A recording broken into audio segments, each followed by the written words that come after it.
Hello and welcome to Record Sports Hotline Live. My name is Daniel Cott and I am positively gleeful to be joined by the one and only Keith Jackson. Keith, how's it going? Hello, Daniel. Lovely to see you. I see you don't bother coming into the office anymore. Listen, this is my favourite time of the day. Aye.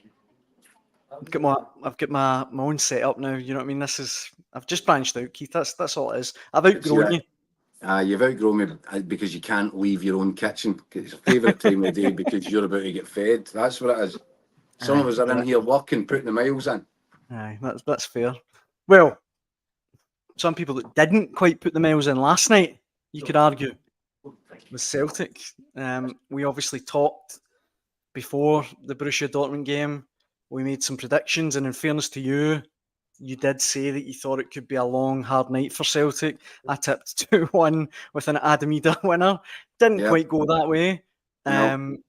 A brutal night for Celtic. I'll be honest, I did feel the worst. For all the reasons that we discussed last night. I think there was this feeling that, Dortmund are in a state and Celtic are flying and this is the Celtic's time. And as I said, there's a real danger here that people are expecting Brendan Rodgers and his players to run before they can walk at this level. So I was concerned, and I thought it could be a difficult night. Did I think it was going to be an absolute shellacking? No, I did not. And that concerns me. Because as much as I've been talking about Celtic improving, about Brendan Rodgers getting his squad into the strongest shape it's been at any point over his 2 stints in charge, if the manager's tactics are flawed against the biggest teams in Europe, then this will happen regular. It's happened before and it will happen again until such times as Brendan Rodgers comes together with a more pragmatic approach to playing in these games. I didn't expect that they would be as wide open as they were. I don't know. You won't know unless you were in the dressing room what the instructions were from the manager before the game, and if the players then were guilty of, I think Callum McGregor used the phrase that they were rocked and they were spooked. Maybe that's it. Maybe their brains turned to mush when they were out there and they forgot the instructions they'd been given. But it didn't look like it to me, and that's what worries me. Because they set up the exact same way as they set up in midfield for St Johnstone at the weekend. It's all very well going to St Johnstone and taking 6 off them and thinking you look like the Harlem Globetrotters. It's another thing entirely when you're playing against that level of player. So what worried me about it was I looked at the midfield in the first 10 minutes, which were utter chaos, and I saw Paulo Bernardo and Arne Engels 15, 20 yards further up the pitch than Callum McGregor. They were wide open. They were swinging like a barn door. And it meant, by the way, because when the fullbacks go as well, which is Celtic's way, it basically left Callum McGregor, his 2 centre-halves, his goalkeeper, swarmed with about 6 or 7 yellow and black jerseys round about them. And I couldn't understand why either the manager doesn't do something to correct that and just tell the 2 guys to sit in, come back in, stand shoulder to shoulder on either side of your captain, plug the gaps. Fullbacks, you get back in here and stick just for 10 minutes. Just keep it solid, keep it compact, and don't give them the space to go and play in, because they were getting killed. And the momentum just totally went to Dortmund at that point in the game. There was never going to be any way back from Celtic after that. And I'm trying to work out in my own head, is that a failing of the manager? Is it a failing of the players on the park? I would imagine Callum McGregor, he's a good leader. He's also got a good read of how a football match is going. I'd be astonished if he didn't realise and identify, guys, we all need to step back in here. We all need to get tighter to one another. And when you further look at the evidence, this is Brendan Rodgers, before last night's game, was the only manager in Champions League history to lose 7 goals in two group games. Well, he's now the only one to have done it in 3. Yeah. And that suggests that they're not learning lessons. Brendan Rodgers isn't learning lessons. I don't know if it's arrogance, overconfidence, naivety, but that's a shocking result for Celtic. And there is a danger, and I was saying, do you know what? They can go there, they can lose, the defeat won't matter. because they've got 3 points in the bag, and that's what matters. Is keep your eye on the prize, and the prize has always been get into the playoffs for the last 16. A result like that can cripple confidence, and it can make players doubt themselves. And Celtic will have made that long journey back thinking, wow, we didn't realise there was that much of a gap. Yeah. And that's a concern. And Celtic, they can't do it again. They're going to Bergamo a couple of weeks to play Atalanta. Atalanta will be on very shortly. In fact, they might be kicking off they've already kicked off. Yeah, they've kicked off, Yeah. And it'll be interesting to see how they get on, because I watched them tear Liverpool apart at Anfield last season. Yeah. And if Celtic adopt the same tactical approach as they did last night in Italy, they've got another hard education coming their way. And it's not going to be fun for anybody. And then at that point, you're coming back to Glasgow, you've got 3 points from 9. That's still okay, according to the plan. But it's the damage that's inflicted to confidence levels, to morale, and even the faith that the players have in the instructions of the manager, if the manager's instructions are not helping them to survive and prosper at this level. In the Atalanta game, Keith, I should say that Atalanta have just opened the scoring away to Shakhtar Donetsk. That doesn't surprise me. I said to you before we come on, they could be 4-0 at half time. Yeah. That's how good Atalanta are. They are really dangerous. Yeah. There's only 20 minutes gone and they're 1-0 up, so we'll keep you updated with that score throughout. I put some comments up there, Keith, from people watching live, and we appreciate all the comments coming in. As you can imagine, we've had a massive response to last night's game, and we will work through them. And we'll hear from Brendan Rodgers as well.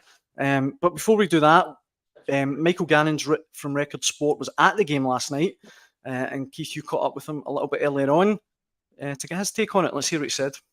Michael, thank you for joining us. I know you're in planes, trains and automobiles mode on your way back to Glasgow today on the back of what was a fairly sobering night. It wasn't half. It looks like, when you look as though in the Beach Grove Garden here, I'm actually at an airport in a garden centre. Somewhere in the middle of, I thought it was a Heineken bar. Yeah, some garden centre in the middle of Europe somewhere. A pretty grim night, wasn't it? Yeah. I think what made it worse was the fact that so many Celtic fans and observers were really optimistic about the game, and this was going to be an acid test to see how far they've come, see that they really mean business in Europe this year. And it was like one of those familiar horror stories we've seen so many times in Europe from Celtic. I mean, it literally felt like a game that I've seen so many times now. It was like a cut and paste match report, wasn't it? Mate, you said it yesterday. Don't lose goals in batches. Stay compact in the middle of the pitch. There was so many things that looked like absolute fundamentals that Celtic got completely wrong.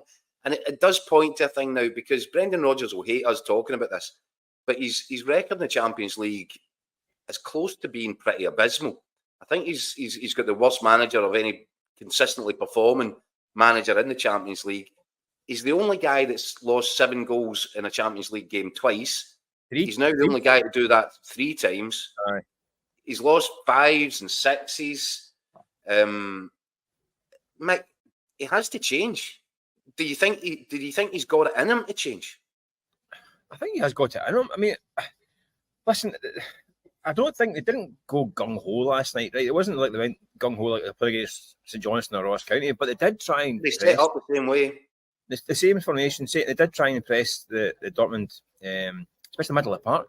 The thing was, though, that within like 2 minutes, they get played through. That press get played through within 2 or 3 minutes, and they lost all faith in it right away. And then they kind of did nothing. They kind of sat a bit deeper, a bit left of space, and it was like a bit in between. And they kind of did neither. So they're going to need to try something different. They can't keep doing this away from home against good teams, leaving themselves wide open and getting exposed. They're going to have to change something. I'm not saying you go and park the bus, but you need to find a way to be more. There's a middle ground. There's a middle ground, Mick. And what's confused me a little bit is that people are surprised, because, as you said, we've seen this so many times. And Brendan Rodgers should be the last guy to be caught surprised by that. And what I found, and I don't know about you, you're there so you get a better view of it, but there was points in that first chaotic 10, 15 minutes where Paulo Bernardo and Arne Engels are 10, 15, 20 yards further up the pitch than Callum McGregor. Callum McGregor's trying to hold the fort. His two fullbacks are pushing on. So it's basically Callum McGregor, his two centre-halves and his goalkeeper versus 5 or 6 Dortmund players swarming all over them. And it amazed me, Mick, that at no point does Callum McGregor on the pitch or Brendan Rodgers off it get the instructions on to stay compact for the two other midfielders to sit in side by side on his shoulders and for the fullbacks to tuck in, even just to ride it out for 10 minutes and stabilise the thing. Yeah, especially after getting level out of nowhere. I mean, see, it goes to one each. At that point, it's like, right, give us 10 minutes to catch our breath here and get some kind of shape, get some sort of kind of control into the game. But it was chaos. I mean, Dortmund wanted that chaos, and they were the ones that are kind of seeding all into their hands, Mick. But it totally did. I mean, the spaces, in the middle of the park just get bypassed completely. I mean, I felt a wee bit. I mean, Bernardo and Engels are still young guys. I mean, 22 and 21. Completely blown away at that level. I mean, it's a real wake-up call for these two as well. Listen, they've been getting rave reviews all season, superstar ratings and all that stuff, but they did a real tough night, as did Callum McGregor, who was kind of exposed by the fact that the two were struggling as well. So where do we apportion the blame? Where do we apportion the blame for that, Mick? Do we apportion the blame to Callum McGregor for not having the in-game management to tell these guys to filter back and stay compact and keep it tight? Or do we apportion it to Brendan Rodgers for not changing it and for setting it up wrong in the first instance? Well, this is the thing. The instruction would have been to try and win the ball high up the pitch. But they failed to win the But when you fail to win the ball high up the pitch, you're exposed because you're in behind you. So they're getting passed through very, very quickly. And that's what I'm saying. The game plan looked as though it was in ruins after about 3 or 4 minutes. Before the first goal, it was like the first move of the game. Correct. You see them going, we can't play this way against this team. We can't do it because we're going to get exposed, and they didn't half get exposed. It didn't help that Celtic gave the ball away a criminal amount of times. I mean, given that Dortmund are a great good side, you don't give them the ball all the time. No. I mean, literally, I'm not even talking about under any pressure. I mean, misplaced passes, square balls inside, getting cut out. I mean, just like criminal stuff with possession, which you wouldn't expect for Celtic. That just shows you how rattled they actually were. Guys who are regularly kind of calm on the ball got a bit flustered and gave it away. I tell you what, though, Mike, as well. You look at the contribution actually, and you know this is going to sound stupid, right? Because Celtic lost 7 goals, but you look at. I thought Liam Scales put in almost a monumental performance in the face of that. So he was so exposed, but he snuffed out fires all over the pitch. Yeah, Austin Trusty tried his best to live up to his second name. Kasper Schmeichel has made 3 stops that he's got no right to make, at least 3, and maybe another 3, which very few keepers would have saved. You could have been looking at a score there that, by the way, it's so bad that it could have been a jotter's job for Brendan Rodgers. I don't know if he survived 10, 11, 12 goals. The thing is, I don't know if it's just for public consumption. I kind of hope it is rather than actually the thoughts behind the scenes. But Rodgers came out after the game and saying, "Oh, we get punished for every mistake we made." No, you didn't. No, that's right. Because there was far more than 7. They actually got off the hook. It could have been worse. Like you say, I mean, Schmeichel's made 4 or 5 really good saves. I thought a couple of the goals he actually thought maybe a couple of near post ones. I thought maybe could have done a wee bit better. Might have been hypercritical. A couple down at his near post. I thought maybe. Listen, I'm being hypercritical. But nobody got out of last night with their names intact, really, because I don't think anyone played particularly well for Celtic. I guess back to what I'm saying is that if Rodgers is saying that they're punished for all the mistakes, he's getting himself on. That has to be for public consumption rather than his private thoughts, because you must know that the performance was way off, and that can't be a one-off freak result or kind of bit of bad luck or good finish, and you can't just write it off as one of these things. It has to be something that has to be looked at really in depth, and a plan has to be worked out, because they go to Atalanta in 3 weeks' time. This is the Europa League winners, a right good side. Tore Liverpool apart at Anfield last season. Well, they drew with was it Arsenal the other week as well.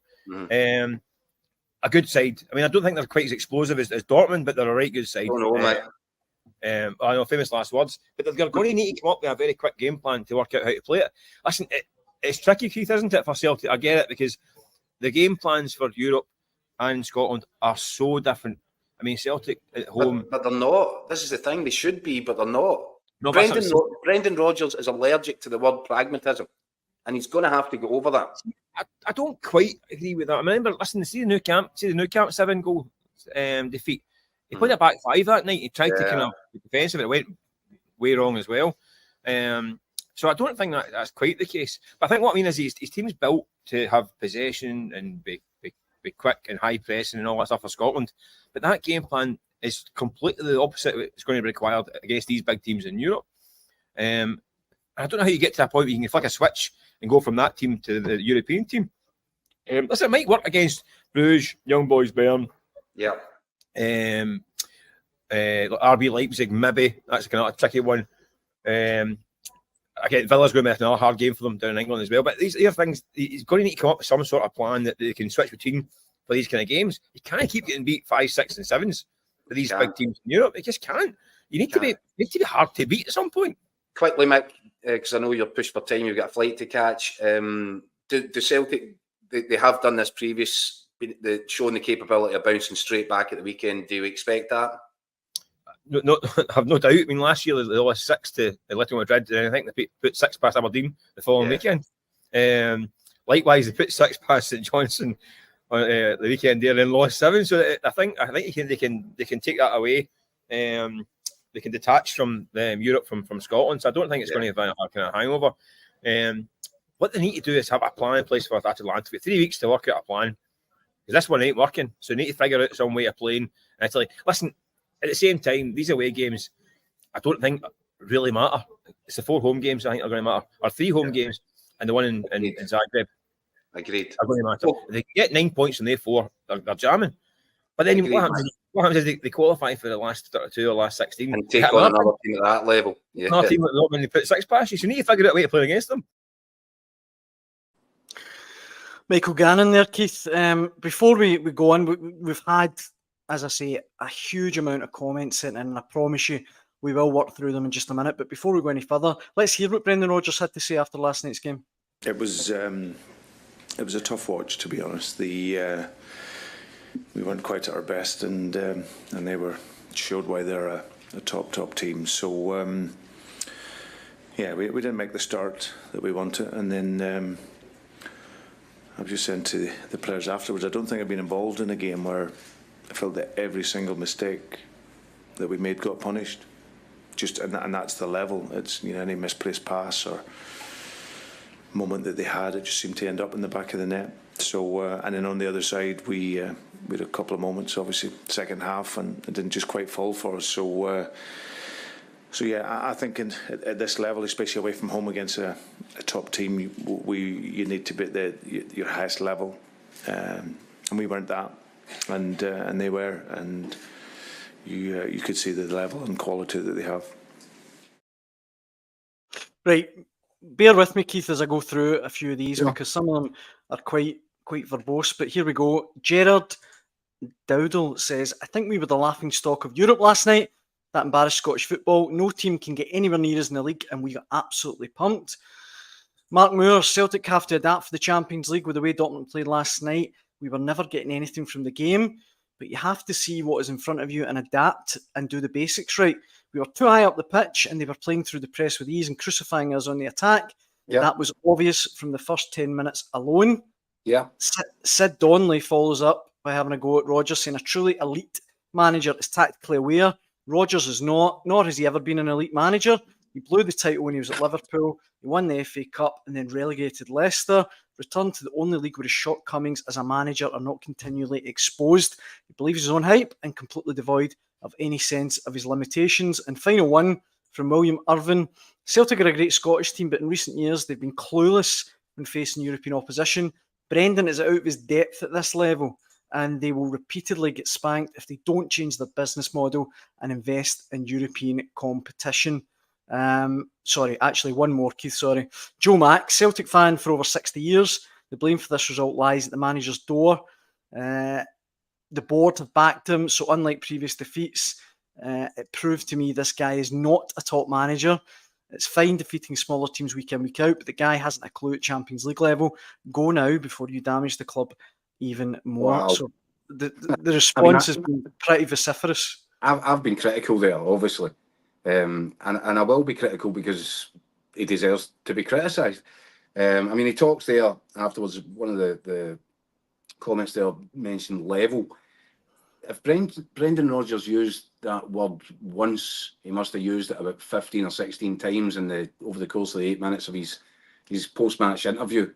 And it was almost as if, by saying, "Oh, it's the level," it was almost as if he was trying to say that as a manager, he's powerless to do anything about the level, whatever that is. It almost sounds as if he was trying to say he's getting thrown into the managerial Bermuda Triangle, and there's nothing they can do apart from be a hostage to fate. That's not right. And we've seen it's not right. Managers have a responsibility to assess what they've got at their disposal and what they're coming up against on the other side of the pitch, and then work out what you're going to do to combat it. And I'm afraid that, putting the same system together and same selection together as you did at St Johnstone and keeping your fingers crossed that you might somehow make a game of it against a side like Borussia Dortmund, that's just not going to work. And unfortunately for Brendan Rodgers, he said that that's what he wanted to do the first time around, but he gets scalped so many times that it doesn't wash anymore. There is an obligation on him to work out a better formation, system, style of play, approach, tactical approach to how he plays against these big teams in Europe. And as Michael said earlier on, he doesn't have that long to work it out, because in 3 weeks' time, they're going to face a team who I believe is of a very, very similar quality to the one that they faced last night. Mm-hmm. See, just going on that, Keith, I think you make a really good point in the sense that, say what you want about, Neil Lennon, Gordon Strachan, Martin O'Neill, they all adapted. They all played against these teams as well. Adapt or die. Exactly. Listen, I'll give you the perfect example. Walter Smith took a Rangers team that was probably one of the least talented Rangers teams that he had over his 2 terms as the manager at Ibrox, and he took that all the way to a European final. They weren't very nice to watch. They were a major eyes bleed. But Walter Smith worked out what he had to do in order to push that team forward and to help it survive and adapt at that level. And that's what good management's all about.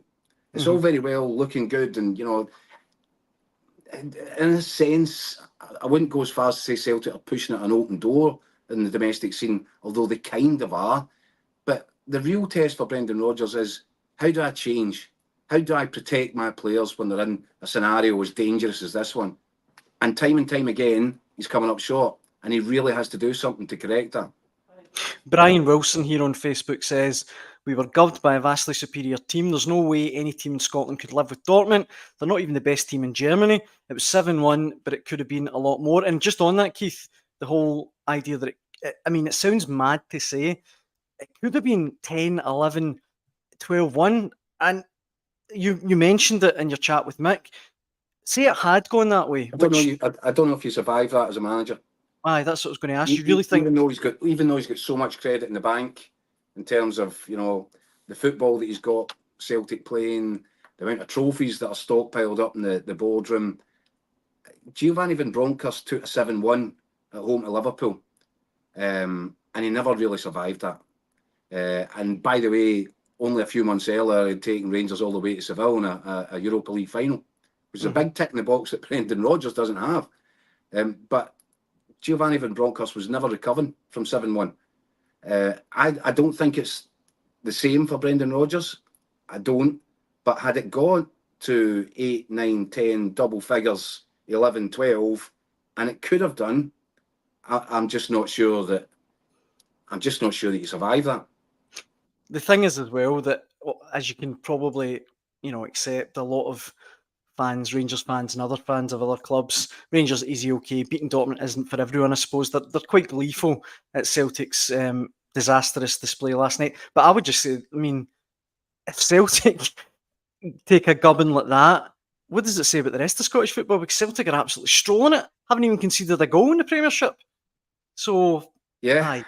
But I think it points to either a naivety or an arrogance in the way they set up. Celtic shouldn't be getting their arse handed to them like that. It just shouldn't be happening. Do you think Keith Rodgers will make a change for the Atalanta game and going forward? He absolutely has to. He has to use a different approach. There has to be a more pragmatic game plan, because it's not good enough just to say, do you know what, we're killing everybody, we're ripping everybody to shreds in Scottish football. Let's just go and do the same thing here. It doesn't work. It just doesn't work. And if he wants to, he should go and look at the game I'm talking about, or the Europa League final for that matter. Atalanta are absolutely sensational. Yeah. When they've got the momentum up and when they're attacking at teams. The performance, as I said, at Anfield last season actually took the breath away at moments. They are really dangerous. And Celtic, if Celtic go into that match as open as they went into the last night's, they're going to have big problems. William Sloan, watching live on YouTube, says he won't. He should, but he won't. I think he's referring to Brendan Rodgers changing his idea. And see, to be honest, you're spot on everything you say, Keith. I could see Rodgers sticking to his guns. Because no. I think he has to. I mean, it's happened too many times. That's the third time Celtic have shipped 7 goals in a Champions League game. But that's what I mean. He's not changed previously. That's what makes me think. I just wonder if he thought things was going to be different this time round. That he's got a better squad. That he's got a really talented team. That the momentum's high. That they're flying. That they can go into this game and throw a few punches and see if they can bloody a nose or two. I think maybe that was in his head going into the match. It can't be in his head going into the next one.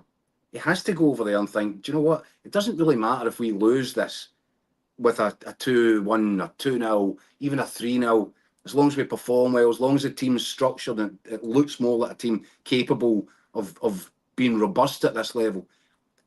That doesn't matter because he's still got the 3 points in the bag from Bratislava. They're still in a good position. Yeah. But what matters is if they go there and they get their credibility splattered all over the place as they did last night. Yeah. It can't happen again. We could talk about the Celtic result all night, and as I say, tons of comments coming in. And if you have contributed in the comment section, we really appreciate it. Keep them coming. We do have to move on though, Keith, because there's other teams in action this week in Europe. One of them, of course, is Rangers. They play Lyon tomorrow night in their second Europa League group stage game. I caught up with Record Sports' Andy Newport earlier today at Ibrox to look ahead to the game. Here's what he had to say. Andy, thanks for joining us on the Hotline Live. Rangers, after the Celtic defeat, they've quietly put about a decent run of form, 4 wins in a row without conceding a goal. And I think you'll be quite confident going into tomorrow night's game against Lyon. Yeah, I mean, I think it's probably went about as well as they could have hoped for after that game at Celtic Park, where, let's be honest, they were a mile off it. They were really given a lesson by Celtic that day.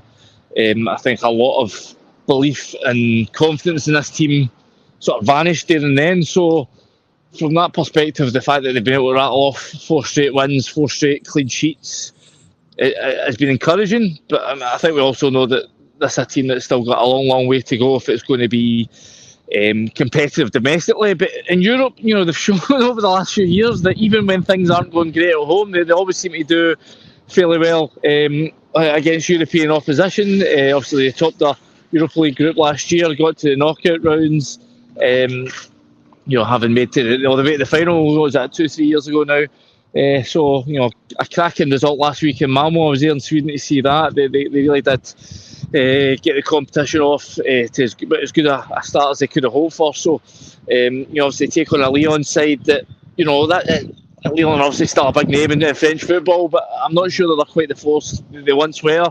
They've had a bit of a difficult start to the season.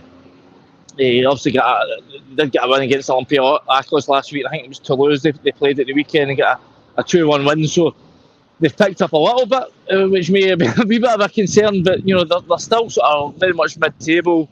Clean sheets have been sort of hard to come by for them. So I think there's room for optimism for the Rangers support. I think they can believe that if they can hit the sort of heights they hit in Malmo last week, if they can get everyone fit, Hamid Diamande, the likes of him, obviously having Yefty back from suspensions, another big bonus. If they can perform like they did last week, then they're certainly in with a chance. As you say, Lyon, they've not had the greatest start to the season in Ligue 1. They've 2 wins from 6 games, 11th in the league. But see, when you look at the starting lineup, I mean, this was the team that played Olympiacos, Maitland-Niles, Tolisso that used to play with Bayern Munich, Nemanja Matic, who must be a fair age now, Cherki and Lacazette, Tagliafico at left back. Yeah. I mean, it's still a really quality side that Rangers are going to be coming up against. Yeah, well, Zaha's in here as well. Don't forget about him and the absolute magician that he is. So, listen, they do have talent. It's going to take, a fairly restrained performance, I would say, from Rangers. They're going to have to be disciplined, and that's a hot topic in Scottish football after last night's result. But they're going to have to temper some of the aspects of them. But I think there can be confidence. This is a Rangers team that has shown down the years that they can compete on the European stage. They can adapt their game, and in some ways, it probably going into Europe probably suits them more. They can sort of be a little bit more cagier. They can sit back. They can try and soak up pressure and hit the counter. But obviously, the caveat that would be that this is definitely a new look Rangers team. There's still guys trying to bed their way in, but as I say, that result in Malmo last week will give them a lot of confidence that they can repeat it again. One man who won't be available for the Lyon game but is back in the fold, of course, is Ianis Hagi. It's something we've talked about a lot on the Hotline Live over the last couple of months.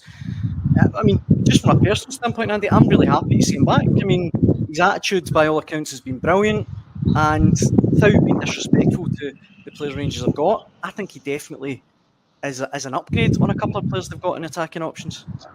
I'm not entirely sure I'd go that far, be as that bold. Listen, in terms of what type of person he is, I couldn't agree more. He's a lovely guy. Anytime we've dealt with him, he's always been very personable and chatty and willing to speak with us and give us his time to us in the media.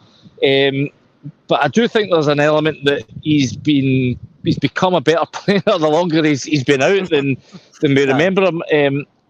There was a reason he was allowed to go to Alaves on loan last year, and it was because he was the state he was in terms of fitness wise and ability wise. He wasn't going to be playing a lot of football for Michael Beale's team at that point.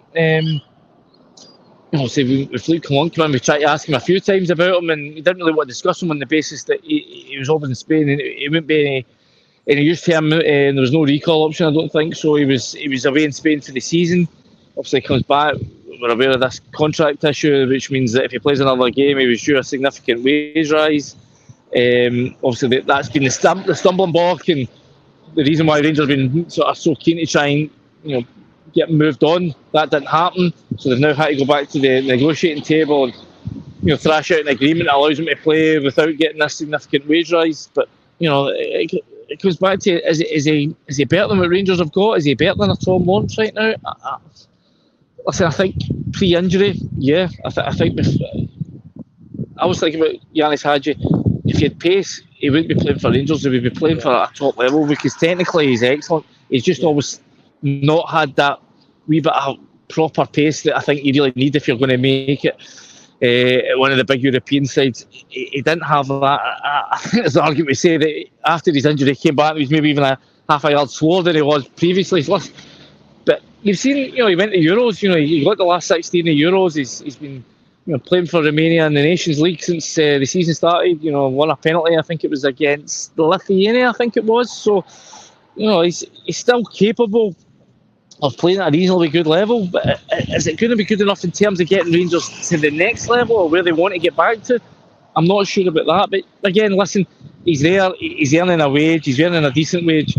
Rangers aren't anywhere near the position where they can get somebody sitting in the books taking thousands of pounds a week out of the club and not contributing. So I think it was only right that they brought him back into the fold. It's now up to him to show that he can be a part of Philippe Clement's team. And listen, if he can get back to the level he's at under Steven Gerrard, then yeah, he will be a force.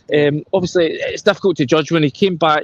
Sort of try to think when it would have been, 2 years ago. I think it would be now, just before he got his last new contract.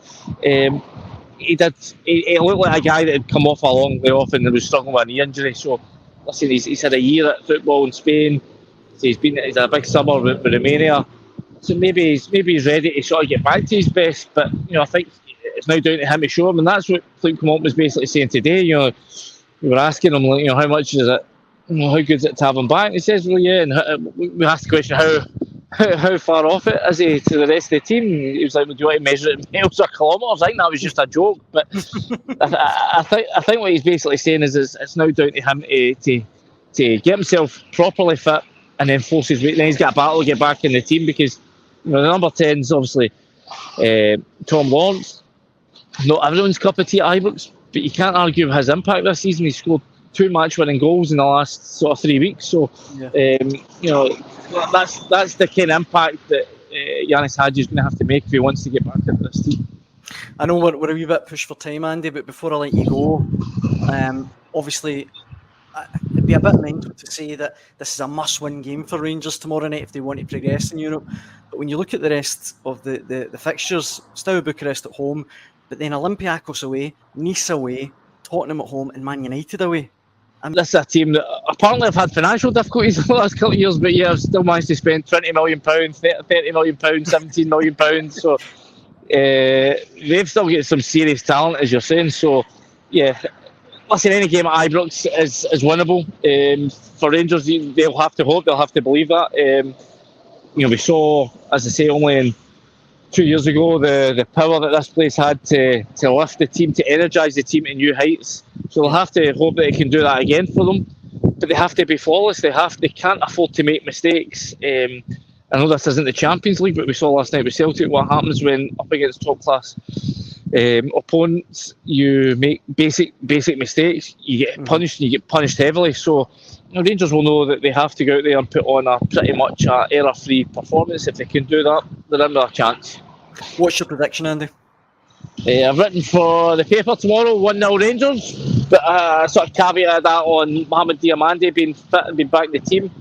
I wrote that before we went to the press conference where Clint Clement was kind of hopeful that he would be back, but we've seen these kind of surprises before where he's told he's fit, yet he's only on the bench. He was obviously only sat out one game against Hibs at the weekend, but I think just given how key the midfield battle, as we saw last night, as to these European games, I think Rangers need to be at their best. I think they're their best when they've got Mohamed Diamande in the team. So if he's there, a 1-0 win.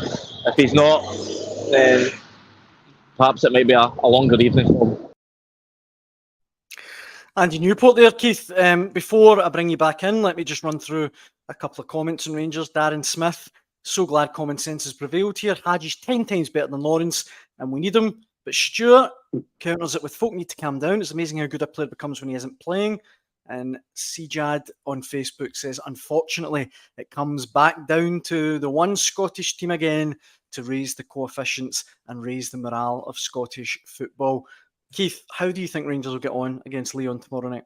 I think they'll have the work cut out. I predicted a 1-1 draw, but that's based upon Rangers performing, bringing their A game, making it one of those incredible nights in the Europa League. There's not a lot of evidence so far, apart from the performance against Malmo last week, where you would say they've got a real chance. But do you know what? If they can take a point, I think that's a big result for Rangers. Same as I said last night about Celtic going to Dortmund. A point against that level of opposition will help you to get to where you need to go. My worry for Rangers, and it's very kind of the polar opposite of Celtic and Rangers, Brendan Rodgers' approach before the game, bullish, we're going to do this, we're going to impose ourselves on them, take our game to them. If you listen to Philip Clement's press conference today, I'd be quietly terrified if I was in that Rangers dressing room right now, because all he did was give up a whole bunch of reasons why his team shouldn't have a chance tomorrow. I even said at one point that, as I've just said, that a draw would be a really good result for him. He started quoting figures and talking about Lacazette and Nemanja Matic and all these guys as if all guys shouldn't really belong out there in the same park. Mm-hmm. That it's a very different approach, put it that way, to what we've seen previously. It did sound very downbeat. It almost did sound like a man who was getting his excuses in early. Maybe it's just all in the mind. Maybe that's the way he chooses to get his players motivated. But yeah, I found it a bit curious. Very, very downbeat. And I think, he was even referring to the fact that half his defence is new, and he didn't sound or give off the impression that he's going into this game expecting to take a lot out of it. But again, and I said before Celtic went to Dortmund, I'll believe the stuff that we're hearing about Dortmund's demise when I see them in the flesh. We're hearing similar stuff about Lyon, but do you know what? They've got 7 points from their 6 league matches in domestic competition, which isn't great. They've got a really inexperienced manager in Pierre Sage, who was managing at youth level a year or so ago. There's a wee touch of the Michael Beale's there. He's really inexperienced. He's been in the job less than a year. He's having a really difficult start to the domestic campaign. Maybe that is something that Rangers can get their teeth into if he's inexperienced and if he's really struggling with the demands. But when you look at the level of player that he's got, that really ought to help him. Yeah. Rangers easy okay on YouTube. We take a draw tomorrow and beat USG and Steaua Bucharest at Ibrox. 10 points and that will be enough. He's right. That should be enough. According to you and all your Stato friends, that should be enough. 99% probability if you get 10 points, you make the next round. But of course, Keith, Rangers aren't the only team playing tomorrow night, or the only Scottish team. Hearts are also in Europa Conference League action. They're playing Dinamo Minsk, not in Minsk though, they're playing in Azerbaijan. And earlier on today, I caught up with Record Sports' Fraser Wilson, who is out there for the game, and here's what he had to say. Fraser, thanks for joining us on the Hotline Live, all the way from Azerbaijan. A big game for Hearts. It's a big game, but it's a game that Hearts could maybe do without at the moment, given everything else that's going on. Yeah, good afternoon, Daniel, or I should probably say good evening, as it is just turned 6 o'clock here now, 3 hours ahead of your good selves back in Scotland. I don't know, I kind of disagree with that. I think they're needing something to change the momentum of this season, which can really only go one way, to be fair, with no wins after 10 games. And funnily enough, we were out in Baku, which is an hour down the road from the Sumquat Stadium here on the coast of the Caspian Sea. We were out earlier and we bumped into Craig Gordon and Stephen Kingsley out for a dinner in the Baku sunshine. And they reckon that 96th minute equaliser for Lawrence Shankland against Ross County at the weekend, they were saying they could feel the tension lift. There was an incredibly, the difference a goal makes in 60 seconds. They felt going into the dressing room as if they'd actually maybe started to turn a corner. And Liam Fox had made that point earlier in the week. That's sometimes all it takes. Something just to change the momentum, change the mood music. And where there was still a kind of smattering of boos at full time at Tynecastle on Saturday, it certainly wasn't going to be anywhere as loud and raucous as it would have been had Shankland no found the net with that header. So I don't know. I think this game tomorrow night against a side which is the pot 6 side in Hearts' fixtures in the Europa Conference League, I think this offers a chance to get a firm foothold on the season, a first victory under their belts, and something to build on and move forward. As you rightly say, Fraser, the pot 6 team, but they've only lost 1 of their 20 games so far in the Belarus Premier League. It's definitely, I'm not going to pretend I know much about Dinamo Minsk, but it's definitely not going to be an easy game for Hearts. I'm no expert either. I've been doing a bit of reading up. Trust what you read on the internet, haven't you? And that's not always the safest of routes to go down. I tend to look more at the Euro home and away to Anderlecht in the Europa League qualifiers earlier this last month, and then before that they'd only qualified to that round by squeezing by Lincoln Red Imps. We all remember them. So I don't know. They're a pot 6 team for a reason. We don't know how strong the Belarusian league is. They're obviously champions. I think if they win their 3 games in hand, they go top again. So. Yep. As we say about Celtic, you can only beat the teams that are put in front of you. But no, I do think this is all about Hearts tomorrow night. They need to realise they do have a good squad. They do have top quality players. It's down to those players to now start performing. And hopefully, having come all the way out here, they can do it.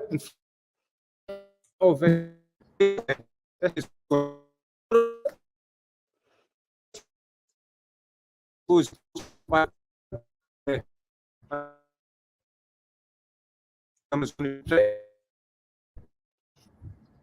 I think I lost you there. Sorry, you dropped out there, Fraser. Sorry. You're back now, I think. I was just saying how this is exactly what the atmosphere is going to look like tomorrow. The Some Quiet Stadium is going to be pretty quiet tomorrow night because there's no fans allowed in due to UEFA sanctions against Belarusian clubs.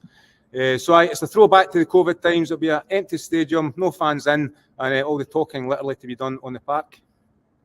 It's a weird one as well, Fraser, for Liam Fox, who you mentioned that a wee minute ago. I mean, interim manager, but do you think he'll have designs on maybe staying on a bit longer if Hearts can't land the first choice manager that they want? I mean, he's only human. I imagine he probably is thinking that way. Well, he's definitely got ambitions further down the line to become a manager again, but this is his boyhood club. He's in his dream job. That's the words he used in the build-up to his first game in charge against the Ross County the weekend.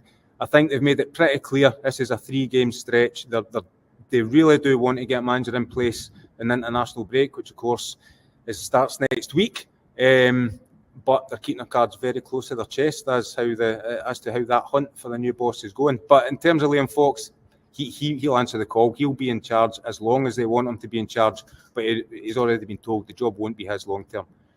Do you think as well, Fraser, it'll be a full strength Hearts team given? At the minute, they're still obviously down at the bottom of the league. They've got Aberdeen away at the weekend. Do you think it will be the full choice team? Absolutely. You're suggesting they might rest some players? Is that what you mean? Well, the problem for Stephen A. Smith was he couldn't settle on his strongest 11, so it chopped and changed. We don't really know what his strongest 11 is. I think Liam Fox came close to putting it out against Ross County when he sort of went back to basics at the weekend. But no, he will want his strongest team out here. One, to make a good start on a set of 6 fixtures. It does give Hearts a good chance of at least getting a playoff for the knockout stages. And also, as I said earlier, they need to get this first win under the belts. They need to completely change the momentum of this season. So no, I think it's very, very important to get a win tomorrow night. Before I let you go, Fraser, I have to get your take on the latest Scotland squad, which of course featured Craig Gordon. I know you're a massive fan of Craig Gordon, so am I. Personally, I think it's a brilliant decision to bring him back in, and I'm so happy for him as well, because that Finland game before the Euros, if that had been his goodbye, I just wouldn't feel right. I get that. Look, congratulated the big man when we saw him wandering about the centre of Baku there, but he's playing it very cool. I think he always said that wasn't a farewell. He would be back. I didn't really believe him at the time, but there you go. He's just a man that keeps upsetting the odds, doesn't he? Nothing's going to finish Craig Gordon's career. Certainly not serious injury. He's come back for 2 or 3 now. Certainly not age. He looks as fresh. He's got the reflexes of a 20-year-old still. You compare him to Alan McGregor a couple of years ago. I think in the last couple of years of Alan McGregor's career, he could see he was starting to slow down. His body was starting to slow down. No sign of that with Craig Gordon. It's incredible. So it's great. 41-year-old, he can build in his 76 caps. It's a great story. Craig Gordon's career is a great story. I do just feel a bit for Xander Clark. He had one boo-boo at Dundee in the second game of the season, coming off a clean sheet against Rangers a week before. He loses his spot to Craig Gordon, and now he's lost it in the Hearts lineup, and now he's lost his spot in the Scotland team for one mistake. The life of a goalkeeper, a right sliding doors moment. That I do feel for Big Xander, but that'd been an interesting dynamic in the playing last night when the squad came out and one Hearts keeper's in and the other one's out. That is harsh, actually. I hadn't quite realised that. But I don't know what you think of this. I would maybe have Gordon Scotland's number 1. Angus Gunn's form for Scotland's not been great. I know he'll be 43 by the time we're next going to a tournament. Craig Gordon are almost 43. I still think he's brilliant, Craig Gordon. I still think he's an absolutely brilliant player. It still pulls off jaw-dropping saves that no other goalkeeper would make. And Angus Gunn's let a couple in that Craig Gordon would have saved recently. So I don't disagree with that entirely. The only thing, Craig Gordon's been back in for 8 games now at Hearts, and they've not won any of them. Now that's not down to Craig Gordon, all right, but he's not had a clean sheet. I just sometimes wonder, subconsciously, if there's a wee bit of negativity. No, I don't think he'll get that with Craig Gordon, but Scotland have gone for a situation where they had 3 unbelievably good goalkeepers, and now we're kind of scrabbling about to find a strong first choice. So I wouldn't be disappointed to see Craig Gordon start for Scotland again, but I don't think his answer long term. Fraser, what's your prediction for tomorrow night? How do you think Hearts will get on? The win 1-0. Oh, Shankland. Yes. Brilliant. I hope it's a crack. I've told you that's the result. 3 points in the bag, up the road. That's it. You can take that to the bank. Hope it's a cracker of a game for you, Fraser, and safe travels home when the time comes. Fraser Wilson there in Azerbaijan. Keith, it's been a packed edition of the Hotline Live tonight.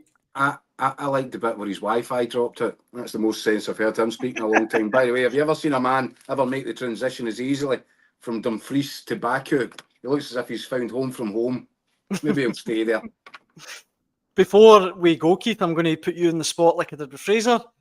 Hearts and Rangers, what's your predictions for tomorrow I night? think I've predicted a draw there as well. I'm predicting draws all over the place. I'm just sitting on a big fence this week. Scalps on your backside. Well, I did predict that Dortmund were going to beat Celtic last night, and I was one of the few to do that. Again, if Hearts do get a draw, I think that would be a shot in the arm for them. I think it'd be a great result. But again, just like Rangers, in order to achieve that, they're going to have to hit some pretty serious heights. Yeah. That brings us to the end of Wednesday night's Hotline Live with Record Marathon Sport. Hotline Live. Marathon indeed. I should say, if you contributed in the comment section, we really appreciate it. There was a plethora of comments. We tried our best to get through all of them. We will be back tomorrow night at 6 p.m. And we'll be looking at the Hearts and the Rangers games, of course. I should say before we finish as well, Keith, Atalanta are 3-0 up now in the second half against Shakhtar Donetsk. Well, I predicted, what did I say? 3 by half time, 4 by half time? It's three by 48 minutes. So your predictions are, you're on fire at the minute, to be fair. I'm on fire. And on that note, thanks for watching at home. Cheers, Keith.